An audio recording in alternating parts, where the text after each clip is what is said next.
Hi, I'm Andrew Wasson. Thanks for joining me for my weekly guitar blog. It's April 19th, 2015, and this week we're going to run through a lesson on Jeff Beck's lead guitar style. Now, this week's question was sent in from Tony. He's out in Canton, Ohio, and he wrote in with this email. I watched your video on David Gilmour's scale concepts and was wondering if you could make a similar video covering Jeff Beck's lead playing.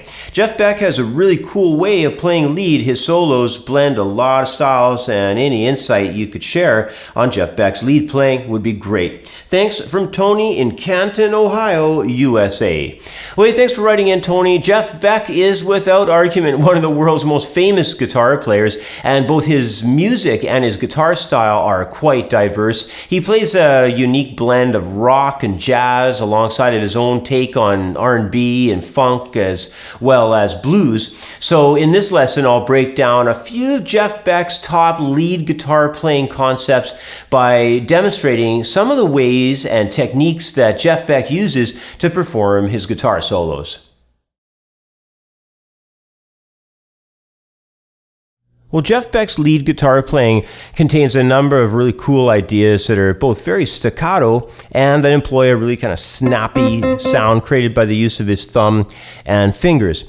See, Jeff Beck avoids using a guitar pick in favor of just using his fingers instead, and this allows for quite a different sound compared to many other guitarists out there.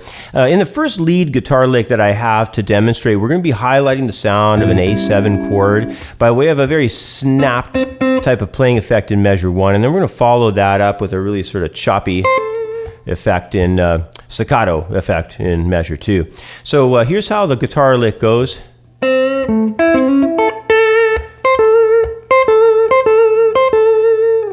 Okay, you can hear the really intense vibrato there on those 10th fret notes when I'm playing. There's lots of vibrato. So here it is again, a little slower.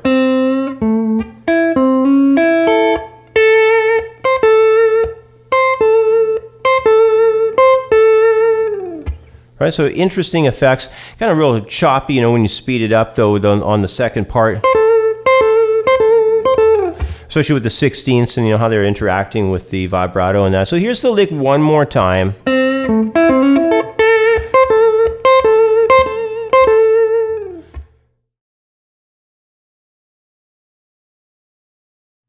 Well, the next lick, once more, combines that staccato effect with one of Jeff's favorite lead playing ideas, the use of chromatic concepts. Now, in this lick, we're going to begin with a bend around the chord tones of a D7 chord.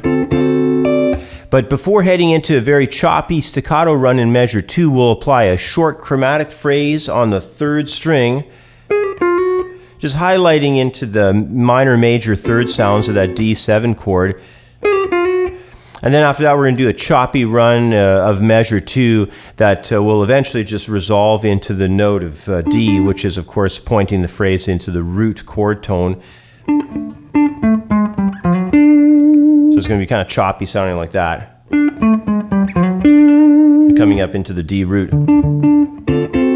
So here's how the entire guitar lick works. It goes like this.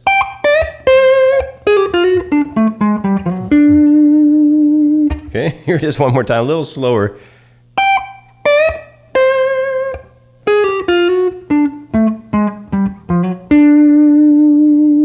Okay, so it's a really cool phrase, really pointing into the sounds of that dominant idea. Could even use it on a major chord as well.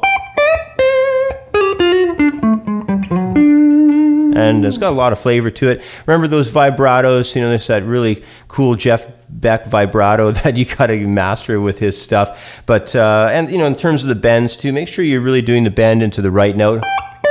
We want to get that 15 to bend up into the sound of the 17. So make sure that happens real quick. And then we have that really cool sound too, the way it comes into that C note. That's the flat 7 of a D dominant chord. And right in the middle on the 3rd string, like I mentioned before, that's that chromatic idea. How we're just working within those 4 frets there. And then we have that staccato idea to the end. Really nice lick.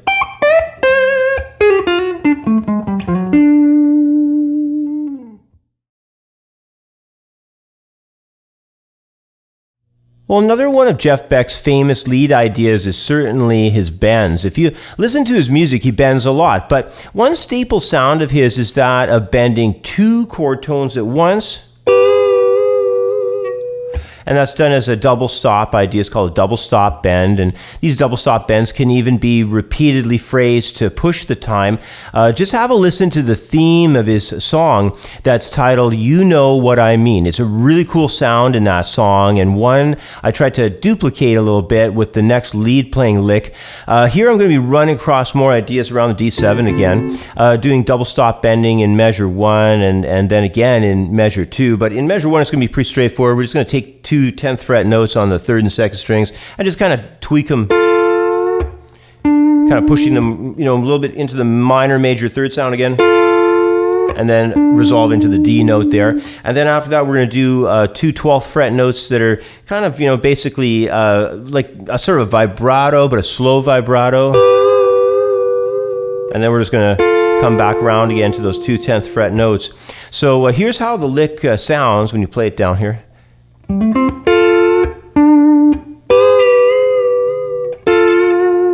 Another thing you might notice that I'm doing is I'm not grabbing into those notes with one finger. I'm grabbing into those two 12th fret notes with two fingers. I'm using my index and my middle fingers of the fretboard hand, and I'm doing the bending that way. You're going to get a little bit better tone that way than as if you just grab them with a bar or something. It's not bad, with that bar, but you're going to get a better tone with individual fingers. So here's the lick one more time.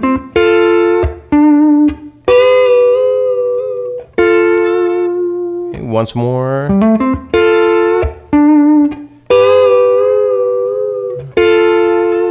It's a really cool sound to mess around with. Those double stop kind of vibrato bend sounds. Really nice idea.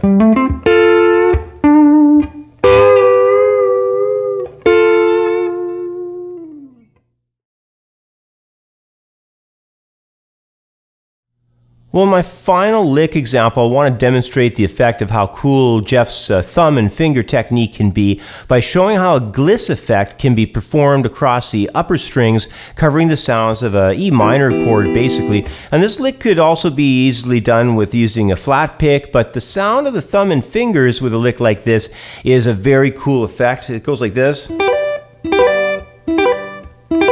So we're going across those notes 9, 8, and 7, and then I'm quickly hammering on into the 10th fret. It's actually kind of a hard lick to do slow. You kind of almost just sort of one of those exclusive fast things, So anyway, that's the rake effect across the E minor triad sound. And then we're just going to cover some scale tones prior to heading into the root of an A7 harmony. So here's how it all sounds when it comes together. Okay, here it is again. You can hear it's a really fast kind of rake effect there on the beginning. And then we're going into that 9th fret. Then the slide quickly happening there with a grace note idea from 10 to 12. And then the sort of pedaling that's taking us through sort of the sounds of an A major, A dominant type of sound there. Very cool kind of concept, and one that you definitely hear in the sounds of the Jeff Beck style. Well, the best way to really learn how to play any guitarist's particular guitar style is through the study of their music. So I'd highly suggest learning some of Jeff Beck's more famous tunes like Beck's Bolero and the song Rice Pudding. These tunes really highlight Jeff Beck's unique use of bends and staccato in his lead playing ideas, but it really goes without saying that his album Blow by Blow is one of the all-time legendary collections of where his playing really evolved from back in the 1960s. So I hope you've enjoyed this brief breakdown of a few of Jeff Beck's lead guitar concepts, and I hope it inspires you to carry on into many more avenues of his guitar playing. Anyway, that's what all the time I have for today. As always, thanks for watching. Have yourself a great week, and I'll catch up with you next time. Bye for now. I'd like to take a moment to mention another guitar video lesson project I've started. It's a unique guitar lesson approach that I'm doing online, and it's not like anything I've done before. Best of all, it's 100% free. I've called this approach guitar micro lessons, and they're a great way to learn a few new licks or riffs or chord shapes each week. Now, these guitar micro lessons are quick and easy to learn from. They're very short, with each lesson running between only 1.5 to 2 minutes in length. They're published to YouTube from Monday to Thursday on my other Guitar Blog Update YouTube channel, and you can either subscribe to that channel to guarantee getting each new episode, or just visit the channel whenever it's convenient for you and check out the new micro lessons in the playlist on the Guitar Blog Update channel's homepage.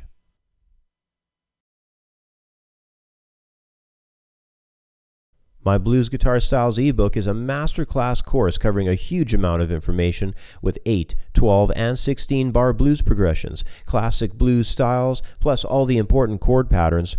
There's over 50 pages of information, including sections on blues techniques like slide, alternate tuning, and bending. This ebook has everything the guitar player needs for a solid foundation in blues guitar, including 27 MP3 audio tracks for easy at-home study. Blues Guitar Styles is available for instant download in the View Our Products area at creativeguitarstudio.com.